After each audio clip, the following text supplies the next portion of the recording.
Network Entertainment.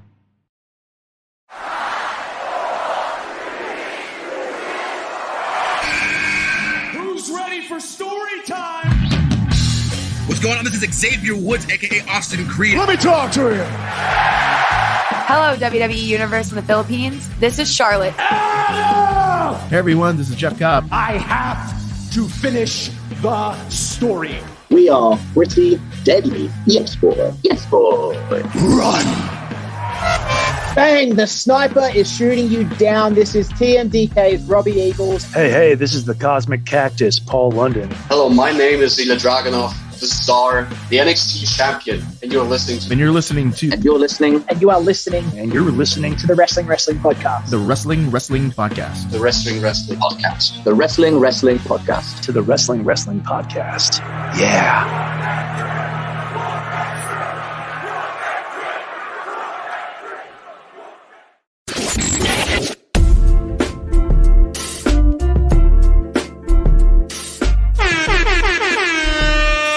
Listening to the longest running weekly episodic Filipino wrestling podcast. This is the Wrestling Podcast.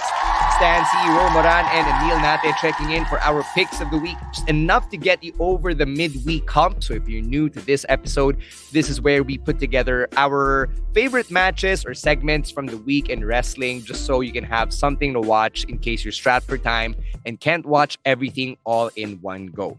A couple of things that we want to remind you of. First off, there's the Royal Rumble viewing party, which is happening on January 28th. That is on a Sunday morning, 8 a.m. yung pag-open ng doors. 9 a.m. yung na-start na ng show. That's all Manila time. It's going to be at Skinny Mike's BGC. Tickets are at 350 pesos. Yan yung early bird rate. They come with an iced tea. If you're walking in on the day itself, it's 450 pesos. Still with an iced tea. Both tickets get you a chance to win a Rocky Maya via Funko Pop from our friends from Everybody's Toys and Collectibles.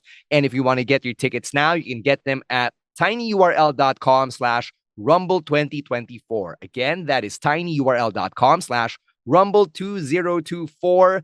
We've sold 40 tickets already, and we hope we can fill up Skinny Mike's just like we used to before the Fire Nation attacked. So we'll see you on January 28th for the Royal Rumble viewing party at Skinny Mike's BGC.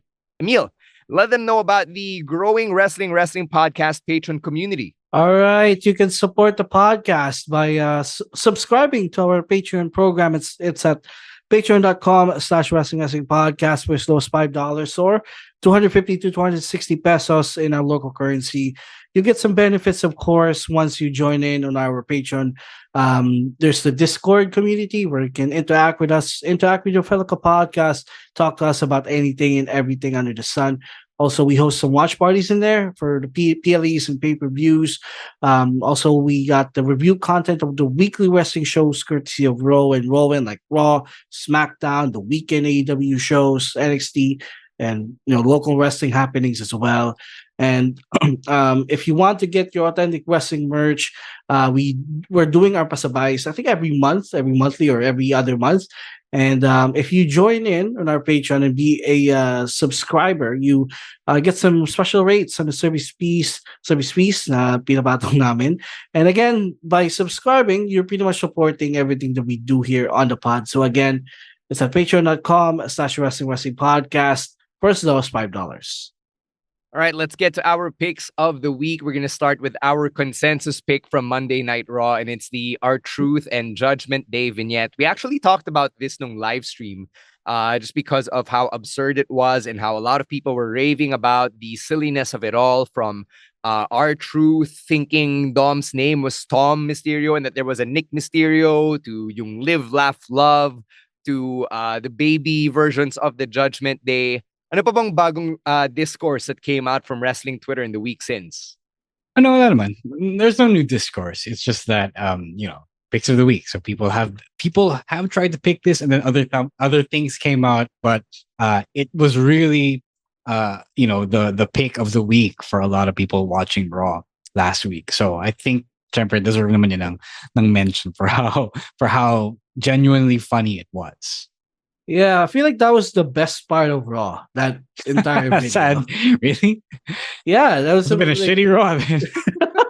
Oh my God, better than Drew and CM Punk. Yeah, aside from that, but I can't name any match that was more memorable than this video. Like people came out of Raw talking about those two things, the video and the promo. Aside from that, it wasn't last week nga, we didn't have audio only, diba? So that's how short and uneventful the week was, including Raw. So but again, this was the best part of Raw, and sobrang lap trip talaga. I still can't get over the image of R-Truth and the baby Judgment Day, that baby Finn with the beard. Sobrang tawa ko ng tawa doon.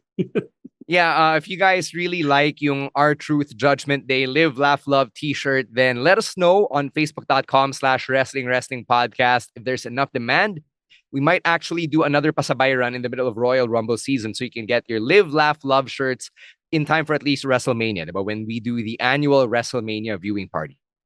Let's get to my pick, which, as I mentioned a few moments ago, was the Drew McIntyre and CM Punk promo. And we also talked about this on the live stream, but it goes without saying that this exchange really brought out the best of both characters. This version of CM Punk that's in WWE, that's based on how he's been conducting himself, more well-behaved, someone who is letting people get their licks in. Drew McIntyre, as I mentioned last week, is coming across more sympathetic, diba? Kasi he's the guy who needed a leader. And where were you when I needed a leader? And that's something relatable to me as well. And I'm sure it was relatable as well to a lot of people na, have encountered the mga lider-lideran in their lives. Very self-righteous, kala mo di makabasag pinggan, pero sila pala yung actual toxic presence in the locker room. So seeing Drew McIntyre give a voice to people like me, at least, was something that was resonant in my viewing experience ng Raw. So that alone, and syempre the strength of the mic work between those two guys, and CM Punk coming back with his counter punches na, oh, you know what, Drew, just to make you feel better, I'm gonna eliminate you last. So that was a nice little zinger that he got at the end dito kay Drew McIntyre. So that's why that's my pick of the week. Yeah, I don't have much else to say. So we talked about this last week, as you mentioned. I just wanted to point out again, for a lot of these, Punk is letting people walk all over him again. It's way different from what happened in AEW, where he only got walked all over noong he wasn't expecting it. To say otherwise, he was given the mic and told to go crazy. But now, syempre, wala siyang choice. Kasi if he acts up, if he gets all up in his feelings, if his ego gets fragile, it's out the door for him. Everyone knows that. And I like that everyone is allowed to, do their shit to him. That's why, I think I said this on our Discord. I said this nung Raw after it happened, that the more we get of these promos, the more I think that CM Punk is actually gonna behave in WWE, because they acknowledge how things went down in AEW. So parang to let him know na, you did this in the other company and that shit isn't gonna fly here. So the more I'm inclined to believe that he's actually gonna behave here. That's what I was thinking. Yeah, maganda rin yung pagkaka-mention ni Drew na you're actually forced to behave. He didn't say it in those words, but he basically reminded Punk, remember, bud, this is your last chance. So there was also that nice wrinkle that they were able to weave into the narrative of the story they're telling between Punk and Drew heading into the Royal Rumble. All right, let's get to Rowan's pick, which is from SmackDown, and he picked Bayley versus Bianca Belair. And at this point, we've seen this match so much over the last year, dating back to their feud sometime from mid last year up until, I guess, Crown Jewel season. So, personally, hindi ko na mabilang how many times we've actually seen this match. But for Rowan, he felt na it was a TV match that felt like a PLE match, and favorite part daw niya was Bayley pulling a Brian Kendrick circa 2016-17, where everything within the ring environment was used as a weapon. So Bayley tied Bianca's braid into the bottom rope, diba? Tapos nag-backfire kasi napatid si Bayley when Bianca used her braid as a tripwire. Tapos sabi ni Rowan, whenever Bayley uses Bianca's hair, it always backfires on her. And then Bianca had her Super Cena moment and dominated Bayley. There was also the moment where Bayley faked an injury as she tossed Bianca out of the ring, near damage control para i-attack nila si Bianca. and yet Damage Control just stood there and they didn't cooperate. So na-disappoint si Bayley, and then she got hit by Bianca with a spear, and then yun na, panalo si Bianca after the KOD. So Rowan likes that they're teasing Bayley's imminent dismissal from Damage Control, which this has been going on for months at this point. When Io was Miss Money in the Bank, Rowan points out that it was teased that Io would have her solo run and would leave Damage Control, but that was quietly scrapped. I don't know. I don't know about this last point, because all this time, even when Io was Money in the Bank, it was always clear that if anyone was to get kicked out, it was likely Bayley. Yeah, he kind of misunderstood that one. Okay, so far be it from me to dispute whatever thing someone else likes. I just thought this match was okay. Nothing mind blowing. It's fine. Like, it's a serviceable TV match. Solid chat. It's one of those things. Okay, we proved that the women are really worth watching when you give them the time, and these two are worth watching. But that's about it. I don't have anything special or anything praiseworthy to say about this. I think the most notable observation here, Nirolwin, is Bayley doing a doing homage to 2016 Brian Kendrick, where like he used everything in his environment. I also noticed that the hair, she tied the hair in the bottom rope. I haven't seen that, and it was parang there was this extra edge kay Bayley to really defeat Bianca, so that she could prove herself to the Damage Control. Now she is still an asset to the group. So that's why Rowan picked this as his pick of the week. But yeah, we have seen this match before, and we certainly had better. But this was a pretty good TV match as well. So, two things I want to point out. The first thing is, sabi lang ni Rowan na ginagawa ni Bayley what Brian Kendrick used to do, which is different from paying homage. What you pointed out, Emil. I have no idea what Bayley's relationship to Brian Kendrick is like, or if Brian Kendrick is her favorite wrestler or whatever. So I'm not going to go and say she's paying homage to Kendrick here. Second thing is, it's if you look at this match, it will also be critical to watch yung backstage segment post-match where... Yeah. Dakota Kai talks to Bayley, and you can see from the facial expressions ni Dakota Kai that she's doing her best to placate Bayley. The paranoia is there, and then very obvious na nandun sa likod yung tatlong Japanese members of Damage Control, diba? Sina Io, Asuka, and Kairi. And it seems like the three are obviously scheming against Bayley here. So, body language palang halatang halata na. So they're really telegraphing this, and there's no other way it goes other than Bayley getting kicked out of the group. Like, I don't want to be swerved here, because it would be such a disappointment given everything that's happened over the last few months for this group. Yeah, I mean, this one is fine. I mean, we've seen moves na telegraph in Triple H before. Like, this is one of those things. I don't think we'll be getting a swerve for the sake of a swerve. Like, they know that they have to telegraph the move they want to make. Yeah, it's pretty much clear the direction of this, and I hope we don't get a swerve, because it would be an injustice to the story they're telling if they pull the swerve here. Yeah, the only swerve we want right now is the guy on AEW. Yes. Speaking of AEW, let's get to Ro and Chino's pick. Okay, yeah. Okay, so he picked this first, but I wanted to pick it as well before he called dibs. So we might as well just call dibs. Share the same pick. Okay, so this week's Collision has the second Cope Open. So if for those who aren't caught up, it's an open challenge by Adam Copeland every week. So he's 2 for 2 with young wrestlers right now. I think personally, it's just him really wanting to wrestle as many young people as he could, because the guy obviously loves wrestling, and he's making the most of the second lease in his career that he's been given by science, by the medical industry. So I'm all for that. You can tell that he's really enjoying doing that. And parang nawala sa kanya yung kasiyahan na to before he left WWE, because they were saving him up, or WWE was saving him up for the special matches. So okay, let's get to Chino's thoughts first. So Chino feels that the Cope Opens, as Adam Copeland calls them, have been very effective in putting Adam Copeland up against the young talent, which I just said.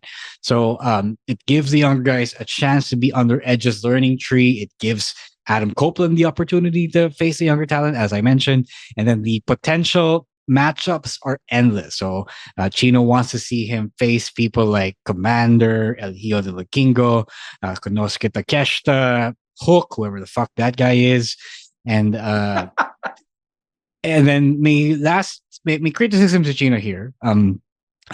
Edge is doing a cross-face submission. Ito, totoong homage na to. It's an homage to his late co-tag team champion, Chris Is Benoit. it really though? Does he really want the Benoit Association? I mean, it's his. Who else other than Daniel? Anong relationship na kay Bryan Danielson? I wouldn't Other know, than dude. being- Baka lang gusto niya Opposed. mag-crossface. Baka lang gusto niya gamitin. Kasi since WrestleMania 37, nagko-crossface na siya eh. Yeah. I know. That's And when he I- started no. doing it, diba? Yeah, and it was in that time that I saw it for him reclaiming the move from the disgraced former World Heavyweight But Champion. is that an homage? Honest question, ha? Yeah, I'm not sure. challenging you. I mean, But who wouldn't know else if that's is? an homage. I mean, to be fair, Edge spoke nung sabi niya? the tribute, nung tribute episode na got deleted for that person. Diba? You can say Benoit's name on the podcast. I mean, so he's not gonna haunt you at night. Come on. he's not Lord Voldemort or whatever. No, I think it's an homage. I mean, may relationship to them. They Yeah, were no, that's true, literally that's true. world tag team champions together, and I feel like he wanted to reclaim that move because if anyone does a crossface, they'll still think of Benoit, even though the Yes Lock is also a crossface. Yeah. So I think he is well within his rights to pay tribute to Benoit with the move. So Chino doesn't like it as much because he feels that Adam Copeland, being a slower ground and pound wrestler, isn't the Adam Copeland that he grew up knowing and watching. Hanuman, I enjoyed this. I enjoyed this a lot because, again, as I mentioned, this is him wrestling all the different ways that he wanted to. It's him kind of catching up to all the evolution, no pun intended, of the business that he missed while he was injured. So this match is particularly notable because I feel like it's the first time Adam Copeland did a New Japan's or Japanese style forearm exchange where that you pretty much see now in a lot of modern wrestling. So it's him indulging himself. Diba? It's like John Cena doing a code red, diba? Or John Cena doing a springboard stunner. It's him, doing the new tricks because he wants to do something cool. And I respect that. I respect that a lot because this is a guy that enjoys pro wrestling for the hell of it, right? He wants to be in there, obviously, as much as he could. Obviously, his career is winding down, so he's making the most of each week. And him evolving, kahit patapos na siya, it's a really great sight to see. You can tell that yung pagmamahal niya for pro wrestling shines through in developments like this. So I enjoy this a lot. And like Chino, I also want to see what happens if he, matches up with the Kenny Omegas and the Commanders of the world. Yeah. When I was watching yung mga opens, all I could think of is, isn't this what CM Punk wanted to do when he first started in AEW? So also to work a lot of young guys. And but again, I like this mentality of veterans coming into AEW na they want to work as much young guys as they can. And with the Cope opens and yun talaga, nagkakaroon ng opportunity for Edge to go in there and work some of their younger wrestlers. And it's been a while, actually, since Lee Moriarty has been on TV. And I'm glad to see him on TV. I think he's a hell of a wrestler, has a lot of potential to be a star in the company. So I'm glad that they gave this opportunity to him to go up against one of the legends of the business. And it was a great match. I'm getting used to the submission actually because that's something that he was trying to do when he first came back to wrestling years ago. So at this point I'm quite used to Edge trying new things, and I'm giving him props to trying new things actually. So this was a great match. Just need the announcers to actually start saying Cope Open. One of them gets it right. I think see Kevin Kelly. But see, I believe it's Shavani who keeps saying the Copeland challenge. And like it's not as catchy as bad the either. Cope Open. Yeah, that's not bad. That's not No, but bad. The Cope challenge, the Cope Open. Yeah, sure. I mean, Cope himself says Cope Open. Sinabi na niya eh. Sundan nyo na, di ba? Sakyan nyo na. Ang ganda na nung hook eh. So there's that. What I enjoy about the Cope Open is that it makes me care about these other AEW wrestlers who don't get TV time as often, like si Lee Moriarty or Shane Taylor, diba?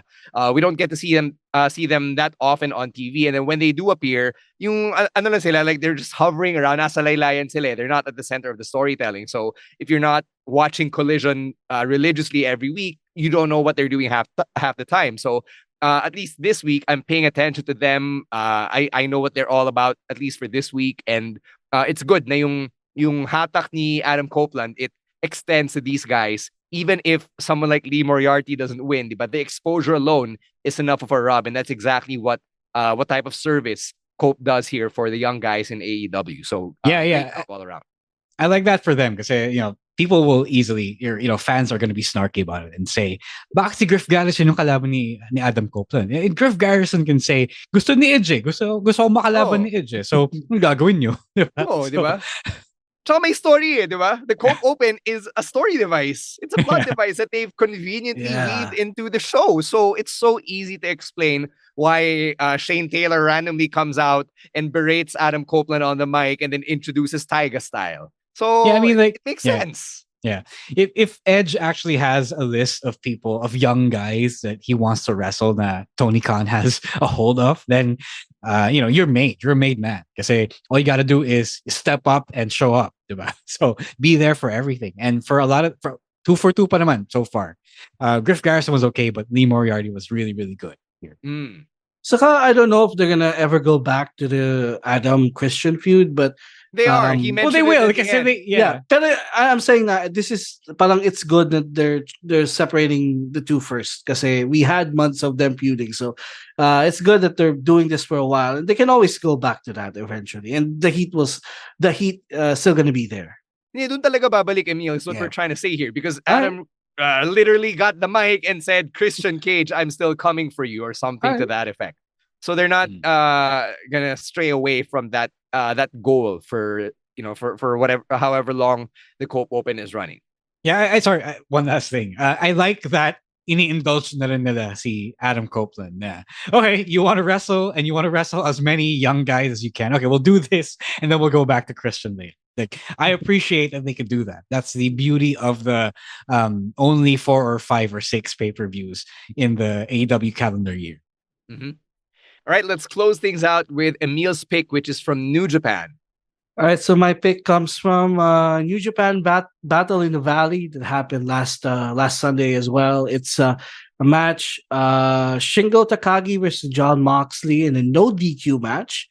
And initially, when I was watching this, I was wondering if these two were in a feud before this match, because I don't remember any interaction between them. But our friend Derv told me when I asked this Discord natin that there was a call out that happened para nung New Year's Dash. I was wondering about it because I thought it was kind of weird for them to go out and have this violent match that, in my personal opinion, should be reserved for blood feuds or blow-off matches, just like Hangman versus Swerve that we saw from months ago. Nonetheless, I really enjoyed the match. I mean, these two are just so damn good. Shingo came out not in his usual gear, but in a what I'll call it a street fight attire na naka sando then naka pantalon, which I always have gets a pop out of me whenever wrestlers would go out of their way and dress appropriately for a street fight. The second half of the match, which concentrated more on the in-ring action, was much more enjoyable for me, and I thought their styles meshed really well. And I would love to see more of Shingo versus Mox in the future. Maybe in AEW, we'll get that in AEW, so who knows. But again, I never thought that I would enjoy a match between them, but I really did. And this match was, even though the main event of that event was Ospreay versus Okada, this was by far the match of the card. Yeah, it was pretty good. Yeah, I saw it kanina. It is pretty random as well, but it was also him trying to go after Naito, so he goes through Shingo first, and it was pretty good. Again, another one of those things. Mox just likes doing this shit. He loves wrestling the way he wants. He loves the violence. He loves inflicting the violence. So you can tell when he does great matches like this, he's just really indulging his love for the game. So really good stuff. To me, it's not as special because one-off siya, but it got over for good reason and deserved naman na maganda. And I enjoyed watching, seeing Shingo show up in pants. Yeah, that was weird. But I appreciated how he actually did that because he understood he was in the US. So by US logic, if it's a street fight, you will dress as you would in the streets. And yung commentary teams Walker Stewart, Filthy Tom Lawler, and Veda Scott also acknowledged that on commentary. Oh, you gotta dress like you would in the streets. So Shingo brought it. So yun, na-appreciate ko rin yung commentary team. Nagulat ako parang, sino tong kasama ni Walker Stewart? I was about to say Walker Kessler. Sino tong kasama ni Walker Stewart na babae? And who's this other guy na raspy? I thought it was Rocky Romero. And I'd like to think they did a good job then of trying to make the story or make the match relatable to New Japan fans who are catching up or people who didn't know why Mox and Shingo were in this match. So it's nice to see Mox return to New Japan here. And, since he mentioned already that he's coming after Naito, I can't wait for the inevitable Mox versus Naito championship match sometime later this year. Yeah. All right, that's going to do it for our picks of the week. As always, you know where to find us if you want to get your picks in. See what I did there? It's at Wrestling2X Pod on TikTok and on Twitter. For Facebook, Instagram, on Spotify. Like or follow nyo na rin kami. It is at Wrestling Podcast. We will see you on Thursday for our weekly live stream at 7 p.m. on our Facebook page and YouTube channel. And we will catch you on January 28th for our Royal Rumble viewing party at Skinny Mike's. In the meantime, we're going to get out of here. Thank you so much to Babyface producer Jasper and all the other producers at the Pod Network for all the work that they do behind the scenes. On behalf of Ro Moran and Emil Nate, my name is Stan C, saying stay safe, stay healthy, and don't be a dick. Wrestling Podcast out. Later, weirdos. Peace. The opinions of podcast creators, hosts, and guests are not necessarily reflective of the official stance of the Pod Network Entertainment, its hosts, or other network programs. The content created by the people behind the podcast is personal and not meant to harm any religion, ethnicity, group, organization, company, or individual.